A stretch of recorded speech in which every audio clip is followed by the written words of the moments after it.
वाणीं सरस्वतीं व्यासं ततो जयमुदीरये। सूत जी शौनकादिक ऋषियों को सावधान करते। अनेक संतों की मैंने सेवा की है, अनेक संतों के साथ सत्संग किया है। मेरे को सत्संग में जो मिला है आपकी सेवा में मैं अर्पण करूं। मैं जरा भी संकोच नहीं करूं। मैंने एक निश्चय किया है, यह जीव ईश्वर का अंश है। जीव ईश्वर से अलग हुआ तभी से दुखी है। जीव ईश्वर से अलग हुआ तभी से उसको काम सताता है। जीव ईश्वर से अलग हुआ तभी से उसको काल मारता है। काम और काल सभी के पीछे पड़े हैं, किसी को शांति नहीं है। जीव ईश्वर का अंश है, ईश्वर से अलग हो गया। ईश्वर का अंश जीव जब भगवान के चरण में जाता है, परमात्मा को मिलता है, भगवान के साथ एक होता है, तभी जीव का कल्याण। जीव जगत का नहीं है, जीव किसी स्त्री का नहीं है, जीव किसी पुरुष का नहीं है। जीव ईश्वर का अंश है।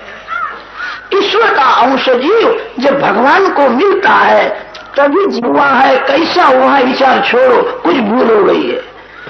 परमात्मा का वियोग ही बड़ा रोग है। जीव ईश्वर का अंश है, ईश्वर से अलग हुआ है। एक भाई अपने कपड़े को बहुत संभालते थे, मेरे कपड़े कभी बिगड़े नहीं।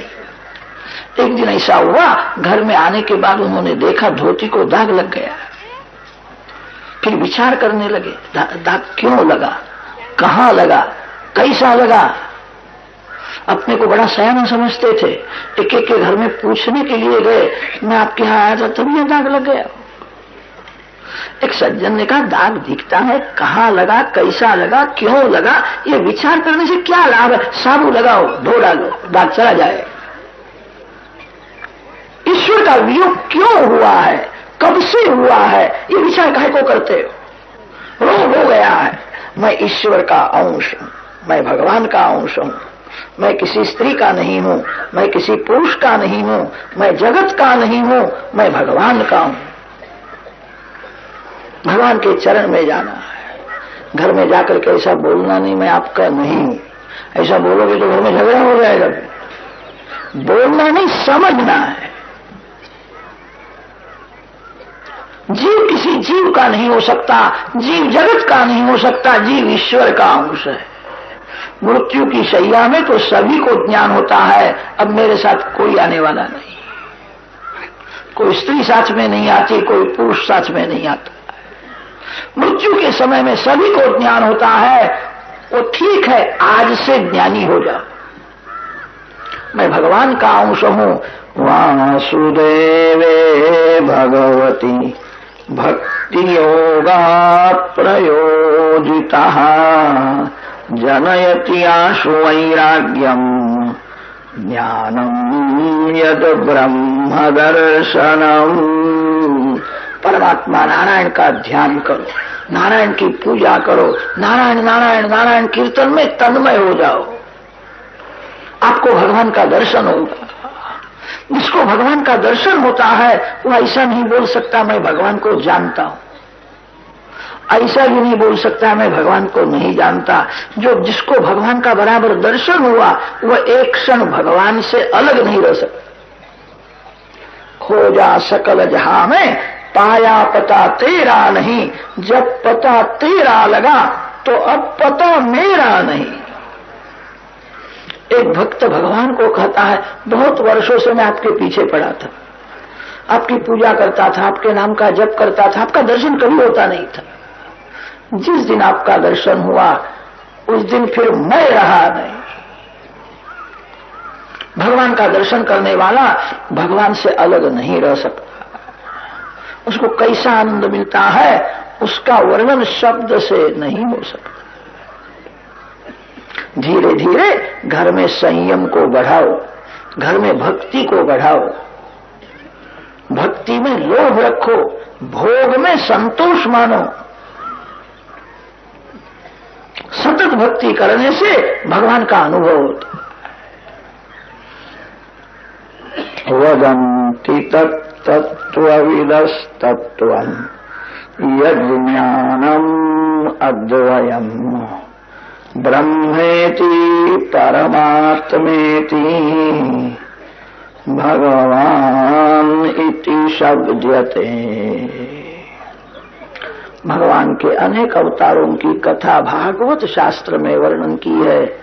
जो कथा सुखदेव जी महाराज ने गंगा किनारे परीक्षित राजा को सुनाई थी, जो कथा सुनने से परीक्षित को परमात्मा का दर्शन हुआ था, वही कथा यथामति मैं आपको सुनाऊं। सूत जी शौनक आदि ऋषियों को सावधान करते। शौनक मुनि ने प्रश्न किया है, व्यास जी ने भागवत की रचना क्यों की, इसका कारण क्या हुआ? सुना है सुखदेव जी महाराज तो जन्म से ही महान ज्ञानी थे, परिपूर्ण वैराग था, उनको भागवत पढ़ने की क्या जरूरत है? जिसको कुछ करने की इच्छा होती है उसका मन ठरता ही नहीं। सुखदेव जी को कुछ पढ़ने की जरूरत ही नहीं है। ज्ञानामृतेन तृप्तस्य नित्य युक्तस्य योगिनः। सुखदेव जी जैसे ब्रह्मनिष्ठ महापुरुष एक क्षण परमात्मा का दर्शन किए बिना रह नहीं सकते। भगवान का ध्यान छोड़ करके भागवत पढ़ने के लिए बैठे थे। ग्रंथों में तो ऐसा वर्णन आता है, गाय माता का सिंग है, उसके अग्रभाग में सरसों का दाना जितने समय टिकता है उतने समय भी ज्ञानी पुरुष परमात्मा का ध्यान नहीं छोड़ सकते। गाय माता का सिंग, उसके अग्रभाग में सरसों का दाना कितना समय टिकेगा? निमेषार्धम न तिष्ठन्ति वृत्तिम ब्रह्ममयी बिना, जिसका मन नारायणाकार हो गया, ब्रह्माकार मनोवृत्ति जिसकी स्थिर है, ऐसे ब्रह्मनिष्ठ महापुरुष एक क्षण परमात्मा का ध्यान नहीं छोड़ सकते हैं। सुखदेव जी महाराज भगवान का ध्यान छोड़ करके भागवत पढ़ने के लिए बैठे थे। उनको पढ़ने से क्या लाभ था? सुखदेव जी महाराज ने परीक्षित राजा को यह कथा सुनाई। सुखदेव जी को लंगोटी की भी जरूरत नहीं थी, राजा के यहाँ कथा करने के लिए गए। जिनका वासना का वस्त्र गिर गया है, जो वासना रहित है, निर्विकार है, राजा के यहाँ कथा करने के लिए जाता है। राजा के यहाँ तो वही जाता है जिसको कुछ लेकर के जाना है,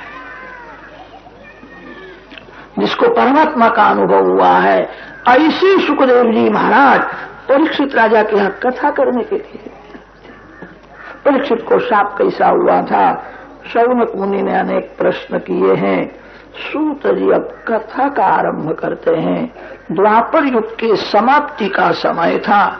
व्यास महर्षि को कलयुग का दर्शन हुआ। आजकल जो कुछ हो रहा है, व्यास जी ने 5000 वर्षों से प्रथम वह देखा था। कलयुग में लोगों का जीवन अर्थ प्रधान और काम प्रधान जीवन हो, पैसा कमाना और सुख भोगना।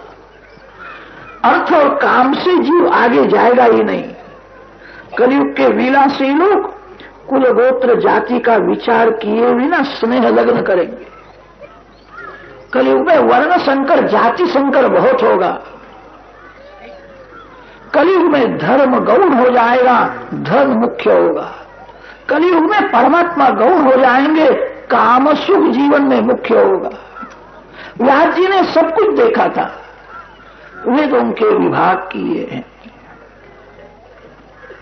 पुराणों की रचना की। ये सब करने पर भी व्यास जी को शांति मिली नहीं। व्यास जी चिंता में बैठे थे। नारद जी वहां आए। नारद जी का स्वागत किया है। मेरे को शांति नहीं, मेरी कुछ भूल हो गई। साधारण मानव अपने को निर्दोष समझता है, बहुत अक्कड़ में चलता है। व्यास महर्षि के समान कोई महान बुद्धिमान हुआ नहीं, होने वाला नहीं। व्यास जी को ऐसा लगता है मेरी कुछ भूल है। त्वं पर्यटन नरक इव त्रिलोकीम् अंतश्चरो वायुरिवात्मसाक्षी परावरे ब्रह्मणि धर्मतो व्रतैः स्नातस्य मे न्यूनमलं विचक्ष्व। परे ब्रह्मणि अवरे च ब्रह्मणि स्नातस्य मे न्यूनम विचक्ष्व। मेरी कुछ भूल हो गई है, मेरी को शांति नहीं है। संत हृदय सरल होता है। सरलता से व्यास जी ने कहा है, नारद जी को आश्चर्य हुआ, इतने बड़े ज्ञानी, ऐसे महान बुद्धिमान कैसा बोलते हैं। मेरी कुछ भूल है कि महाराज आपकी क्या भूल हो सकती है? आपकी कोई भूल नहीं, मेरी प्रशंसा न करो, मेरी कुछ भूल हो गई। मैं न्यूनम विचक्षु। नारद जी ने कहा, थोड़ी आपकी भूल हो गई है। आपने कहीं कहीं पुराणों में धर्म को बहुत महत्व दिया है। श्री कृष्ण प्रेम गौण हो गया। ज्ञानी होना बड़ा कठिन नहीं है, प्रभु प्रेमी होना बड़ा कठिन। कितने लोगों को ज्ञान होता है, ज्ञान होने पर भी पैसे के साथ बहुत प्रेम करते हैं। 1000-2000 का नुकसान हुए तो हृदय जलने लगता है, मेरे 2000 गए। ज्ञान तभी सफल होता है जो परमात्मा के साथ ही प्रेम करता है। जो जड़ वस्तु के साथ प्रेम करता है उसको परमात्मा का कभी अनुभव नहीं होता। ज्ञान भक्ति से ही सफल होता है, कर्मयोग भक्ति से ही सफल होता है। कर्मयोग में एक बड़ा दोष है, जो सर्वकाल सत्कर्म करता रहता है उसके मन में सूक्ष्म अभिमान आता है। मेरे को कोई स्वार्थ नहीं है, लोगों के लिए सब मैं करता हूं। अभिमान बढ़ जावे वहां सभी दोष आते हैं। सत्कर्म सर्वकाल करो, ऐसा भाव रखो, करता भगवान करते हैं, भगवान करते हैं। प्रेम का परिणाम समर्पण है। जिसका भगवान में अतिशय प्रेम है वही परमात्मा को समर्पण कर सकता है। सर्वकाल सत्कर्म करना है और भगवान ने किया, भगवान ने किया। जो कुछ अच्छा हुआ भगवान ने किया, जो कुछ बुरा हुआ सो मैंने किया। ऐसा भाव जो दृढ़ करता है वही भक्ति कर सकता है। श्री कृष्ण प्रेम से कर्मयोग सफल होता है, श्री कृष्ण प्रेम से ही ज्ञान सफल होता है। जहां कम प्रेम है वहां जीव भी अपने स्वरूप को छिपाता है। जहां अतिशय प्रेम होवे वहां जीव पर्दा दूर करके स्वरूप को प्रकट करता है। साधारण कोई मानव घर में आया हो तो बहुत से लोग तिजोरी भी नहीं खोलते, प्रतीक्षा करते यहां से रुक जावे फिर खोले। जहां कम प्रेम है वहां जीव भी पर्दा रखता है। जीव जगत के साथ बहुत प्रेम करता है, इसीलिए भगवान माया के पर्दे में रहते हैं। ज्ञानी होना बड़ा कठिन नहीं है, श्री कृष्ण प्रेमी होना बड़ा कठिन है। कर्मयोग श्री कृष्ण प्रेम से ही सफल होता है। आपने ज्ञान का वर्णन बहुत किया, कर्मयोग का वर्णन किया, प्रेम में पागल होकर के कृष्ण कथा आपने विस्तार पूर्वक नहीं। कोई भी जीव प्रेम किए बिना नहीं रह सकता है। जीव जगत के साथ प्रेम करके ही दुखी हुआ है। ऐसी कथा करो जीव परमात्मा के साथ प्रेम करे। बहुत ज्ञान की जरूरत नहीं है, जगत को प्रेम शास्त्र की जरूरत है। भागवत प्रेम शास्त्र है। श्री कृष्ण की सभी लीला प्रेम से भरी हुई है। कृष्ण लीला का आरंभ होता है पूतना चरित्र से। पूतना सुंदर श्रृंगार करके भगवान के पास आई है और बालकृष्ण को पूतना ने ऐसा कहा, मेरे को कोई पुत्र नहीं है, मैं बहुत दुखी। पूत शब्द का अर्थ होता है पुत्र, ना शब्द का अर्थ है नहीं। पूतना ने कहा मेरे को पुत्र नहीं है। बालकृष्ण भूतन के बल चलते हुए पूतना के गोद में आए, प्रेम से देखते हैं, आज से तू मेरी मां हो गई, मैं तेरा बेटा हो गया। तू मेरी मां है। पूतना के गोद में बालकृष्ण आए। बालकृष्ण को नाट्य कैसा सुंदर बाल, ऐसा मैंने जगत में कहीं देखा नहीं। इसकी आंख कैसी है, इसका रंग कैसा है, मैं कैसी दुष्ट हूं, इस बालक को मैं मारने के लिए आई। तो कहता है मैं तेरा बालक हूं, तू मेरी मां है। कैसा प्रेम करता है।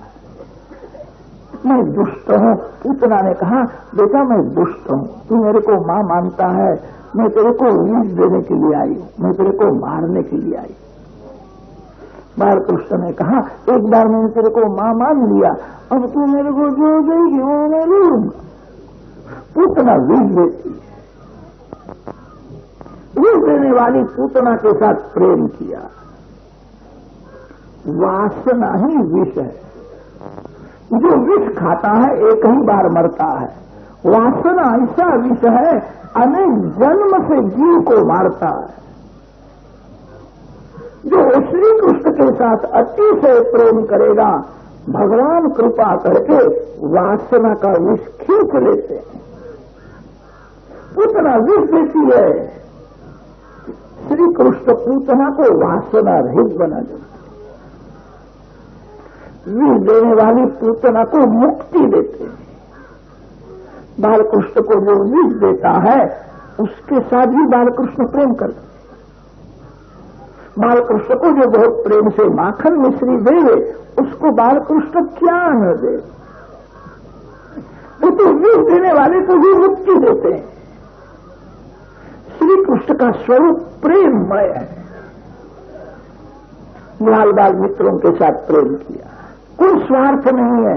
ये गोकुल के ब्रजवासी पढ़े लिखे नहीं थे, बहुत गरीब थे, मूर्ख थे। श्री कृष्ण सभी के साथ प्रेम करते। श्री कृष्ण प्रेम की मूर्ति है। श्री कृष्ण लीला में केवल प्रेम ही प्रेम है। कोई भी जीव प्रेम किए बिना नहीं रह सकता है। ऐसी कथा करो, श्री कृष्ण में प्रेम हो। भगवान के सौंदर्य में, भगवान के सद्गुणों में मन जब फंस जाता है तभी जीवन सुधरने लगता है। जिसको संसार में सौंदर्य दिखता है, भगवान सर्व सद्गुण संपन्न है, भगवान में कोई दोष नहीं है। भगवान अतिशय प्रेम करते हैं, भगवान अति उदार है। ऐसी कथा करो, कथा सुनने वाले को श्री कृष्ण में प्रेम हो, भगवान में प्रेम हो, तभी जीवन सुधरेगा। दूसरा कोई उपाय नहीं। कोई भी जीव प्रेम किए बिना नहीं रह सकता है। जीव जगत के साथ प्रेम करके ही दुखी हुआ है। ऐसी कथा करो, श्री कृष्ण में प्रेम हो। जगत को एक प्रेम शास्त्र। नारद जी ने पूर्व जन्म की अपनी कथा सुनाई है। पूर्व जन्म में मैं एक दासी का पुत्र था, भील कोली उनके साथ खेलता था। मेरे को आचार विचार का ज्ञान नहीं था। 4 महीने तक मैंने संतों की सेवा की, कृष्ण कथा श्रवण की। संत धन देकर के सुखी नहीं करते हैं, संत मन को सुनार देते। किसी श्रीमान के पीछे पड़ो, श्रीमान भी आपको लाख 2 लाख रुपया दे करके सुखी कर सकता है। धन दे करके सुखी करना यह काम संत का नहीं है। संत वासना का विनाश करके सुखी करते। संत भक्ति का रंग लगा देते हैं। संत बिगड़े हुए मन को सुधारते हैं। 4 महीने तक मैंने संतों की सेवा की, मैंने कृष्ण कथा सुनी। गुरुदेव ने मेरे ऊपर कृपा की। मेरे को कहा बेटा, मन से गोकुल वृंदावन में रहना है, तन से मां की सेवा करो, मन से भगवान की भक्ति करो। कोई मानव आपका मन मांगता भी नहीं। मानव तो धन मांगता है, मानव तन मांगता है। किसी भी मानव को मन देने की क्या जरूरत है। बेटा, मन से गोकुल वृंदावन में रहना, आज से ऐसी भावना करना। मैं नंद बाबा के घर का एक साधारण लोग, बालकृष्ण मेरे मालिक है। मेरे मालिक अति उदार है, अतिशय प्रेम करते हैं। मेरे ऊपर उनकी बहुत कृपा है। जो मन से गोकुल वृंदावन में रहता है वही वैष्णव है। आप आपका मन जहां है वही आप हो, आपका तन जहां है वहां आप नहीं हो। मेरे गुरुदेव ने मेरे को ऐसा उपदेश दिया, हरे कृष्ण महामंत्र का मैंने 32 लाख जप किया। मेरे को अंदर प्रकाश का दर्शन होने लगा, बाहर प्रकाश का दर्शन होने लगा। प्रकाश में बाहर कृष्ण का स्वरूप दिखता है। गुरुदेव ने ऐसी कृपा की। 4 महीने तक कृष्ण कथा सुनने से मेरा पाप छूट गया, भक्ति का रंग। आप ऐसी कथा करो, कथा सुनने वाले को श्री कृष्ण में प्रेम होवे। अब बहुत ज्ञान की जरूरत नहीं है। अब कलयुग आ रहा है, कलयुग के जीवन का कल्याण करने के लिए आपका अवतार हुआ है। कलयुग का मानव विलासी है, कलयुग का मानव व्यसनी है। वो आपके वेदांत का तत्व ज्ञान नहीं पचा सकता। कलयुग का मानव जिसने भोग में शक्ति का विनाश किया है वो कभी योगी नहीं हो सकता। योगी वही हो सकता है जिसने शक्ति का संग्रह किया है। शास्त्रों में उसके लिए ऊर्ध्वरेता शब्द आता है। जो ऊर्ध्वरेता है, जिसने शक्ति का संग्रह किया है, वही योगी हो सकता है। जिसने भोग में शक्ति का विनाश किया है वो योगी नहीं हो सकता। योग मार्ग, ज्ञान मार्ग श्रेष्ठ है, कलयुग के जीवन को बहुत उपयोगी नहीं। जगत को एक प्रेम मार्ग बताने की जरूरत है। ऐसी कथा करो, आपको समाधि में जैसा दर्शन हो वैसा बोलो। व्यास महर्षि को समाधि में श्री कृष्ण की मधुर लीला का दर्शन हुआ है, जैसा दर्शन हुआ वैसा बोलते। भागवत में व्यास जी की समाधि भाषा मुख्य है। इतर ग्रंथों में व्यास जी की लौकिकी भाषा है। व्यास जी का अंतिम ग्रंथ भागवत है। भागवत की रचना करने के बाद कलम रख दी है, अब बोलना नहीं, देखना नहीं, कुछ लिखना नहीं। मेरे को जो मिला था मैंने जगत को अर्पण कर दिया। व्यास जी का यह अंतिम ग्रंथ है। भागवत एक प्रेम शास्त्र है। व्यास जी ने सुखदेव जी को सुनाया है। सुखदेव जी महाराज भागवत के मुख्य वक्ता है। वाणी और वर्तन जिसका एक है उसी को मुख्य वक्ता माना है। जैसा बोलता है वैसा जिसने अनुभव किया वो मुख्य वक्ता है। जिसकी कथा में हजारों लोग आते हैं, लोग भले उसको मुख्य वक्ता, उत्तम वक्ता मानते हो। व्यास जी ने उत्तम वक्ता का लक्षण बताया है, जिसकी वाणी और वर्तन दोनों एक है। ये भगवान के आनंद में मस्त रहता है। सुखदेव जी महाराज उत्तम वक्ता है और परीक्षित उत्तम श्रोता है। मातृशुद्धि, पितृशुद्धि, वंश शुद्धि, अन्न शुद्धि और आत्मशुद्धि, 5 प्रकार की शुद्धि जिसमें परिपूर्ण है, उसी को भगवान का दर्शन करने की इच्छा होती है। मानव संसार में अनेक बार दुखी होता है तो भी संसार मीठा ही लगता है। साधारण मानव का मन गोबर के कीड़े के जैसा होता है। गोबर का जो कीड़ा है वो ऐसा समझता है गोबर बहुत मीठा है, गोबर में मजा है। गोबर के कीड़े को वहां से उठा करके बर्फी के ऊपर रख दो, वो बर्फी नहीं खाएगा। आप मानते हो बर्फी मीठी मधुर है। गोबर का कीड़ा बर्फी को छोड़ करके गोबर में जाता है। साधारण मानव का मन गोबर के कीड़े के जैसा ही होता है। भगवान का दर्शन करने की जीव को इच्छा ही नहीं होती।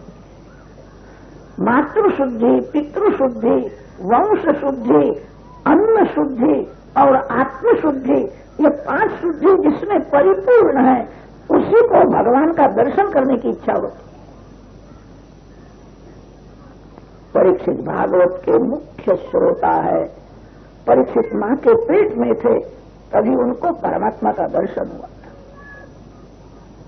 पांडव वंश का विनाश करने के लिए अश्वत्थामा ने उत्तरादि के गर्भ पर ब्रह्मास्त्र छोड़ा। ऐसा ब्रह्मास्त्र छोड़ा है मां का मरण न होवे, पेट में जो पुत्र है वो जीवित न रहे। उत्तरा जी ने श्री कृष्ण का स्मरण किया। भगवान आते हैं, भगवान ने उत्तरा जी के पेट में प्रवेश किया है, ब्रह्मास्त्र का निवारण किया। भागवत के मुख्य श्रोता परीक्षित, मां के पेट में उनको भगवान का दर्शन हुआ। शास्त्रों में वर्णन आता है, गर्भ में जीव नरक का दुख भोगता है, गर्भवास है, नरकवास है। भागवत के मुख्य श्रोता परीक्षित को गर्भ में भगवान का दर्शन हुआ। ये बाण मेरे को मारने के लिए आता है, ये 4 हाथ वाला तेजस्वी पुरुष मेरा रक्षण करता है। भागवत के मुख्य श्रोता है। थोड़ा विचार करे तो ध्यान में आवेगा, हम सभी जीव परीक्षित मां के पेट में जीव का रक्षण भगवान करते। गर्भ कैसा बड़ा होता है, मानव की बुद्धि कुछ काम नहीं करती। ये सब भगवान की लीला है। भगवान का स्वरूप समझना कठिन है, भगवान की लीला का रहस्य समझना कठिन है। गर्भ में जीव का रक्षण भगवान करते। सभी जीव परीक्षित के जैसे ही है। मां के पेट में से बाहर आने पर भी जीव का रक्षण भगवान करते। माता पिता रक्षण करते, बालक का रक्षण माता पिता करते हो तो किसी के घर में बालक का मरण हो ही नहीं, बालक का मरण होता है, रक्षण तो भगवान करते। आजकल बहुत से लोग डॉक्टर को बहुत यश देने लगे, डॉक्टर बहुत अच्छा, डॉक्टर ने मेरे को बचाया। अरे डॉक्टर में बचाने की शक्ति होवे तो डॉक्टर का मरण क्यों होता है? जो काल के अधीन है वो दूसरे को बचावेगा। रक्षण तो भगवान करते, कोई मानव रक्षण नहीं कर सकता। मानव में रक्षण करने की शक्ति होवे तो किसी का मरण हो ही नहीं। गर्भ में जीव का रक्षण भगवान करते हैं, गर्भ में से बाहर आने के बाद भी जीव का रक्षण भगवान ही करते हैं। सभी जीव परीक्षित के जैसे हैं। परीक्षित का रक्षण किया है। श्री कृष्ण भगवान द्वारका जाने को तैयार हुए हैं। कुंती जी को भगवान का वियोग सहन नहीं होता है। कुंती जी वारंवार वंदन कर, नमस्ये पुरुषं त्वाद्यम् ईश्वरं प्रकृते परम। कुंती जी की ऐसी इच्छा है, भगवान मेरे आंख से दूर न जाए, सर्वकाल में भगवान का दर्शन करूं, भगवान की सेवा करूं। श्री कृष्ण वियोग का जिसको दुख होता है वही भगवान की भक्ति करता है। भगवान के वियोग में जिसको संसार मीठा लगता है, श्री कृष्ण वियोग में जिसका मन संसार में रमता है, वो संसार की भक्ति करता है। कुंती जी को भगवान का वियोग सहन नहीं होता, मेरे भगवान मेरे आंख से दूर न जाए। कुंती जी वंदन करती है। वंदन भगवान को बंधन में डालता है। वैष्णव परमात्मा को वंदन से ही वश कर सकता है। जगत में जो कुछ है सभी भगवान का है, भगवान ही मालिक है। जीव ईश्वर को क्या दे सकता है? बहुत से लोग मंदिर में सेवा बहुत करते हैं, सेवा करने के बाद अक्कड़ में चलते हैं, ये सब मंदिर मैं चलाता हूं, ये सब मेरी सेवा है। भगवान गाल में स्मित हास्य करते हैं, अरे मेरा मंदिर तू क्या चलाता है? तेरे को अक्कल नहीं है, तेरा घर मैं चलाता हूं, तेरे को खबर नहीं है। जीव ईश्वर को क्या दे सकता है? जीव अल्प शक्ति है, अल्प बुद्धि है। जीव भगवान को वंदन से ही वश कर सकता है। 2-3 मिनट हो कि भगवान का दर्शन करो, वंदन करो। जिस स्वरूप की आप पूजा करते उस स्वरूप का दर्शन करो, मन से वंदन करो। वंदन से ही जीव ईश्वर को वश कर सकता है। वंदन के बिना जीव के पास ऐसा कोई साधन नहीं है भगवान को प्रसन्न कर सके। कुंती जी स्तुति करती है, वंदन करती है। कुंती जी को प्रसन्न करने के लिए भगवान द्वारका जाने को तैयार हुए थे। आज मैं द्वारका में नहीं जाऊं। कुंती जी के महल में भगवान आए हैं, सभी को आनंद हुआ है। भीष्म पितामह श्री कृष्ण दर्शन की तीव्र इच्छा। कुरुक्षेत्र में बाण गंगा है, कुरुक्षेत्र में कौरव पांडवों का युद्ध हुआ है। युद्ध में भीष्म पितामह रथ में से गिर जाते, क्षत्रिय भी। कुरुक्षेत्र में ही गीता जी का उपदेश हुआ है। भीष्म पितामह को प्यास लगी थी। दुर्योधन सोने की झाड़ी में जल लेकर के आया था।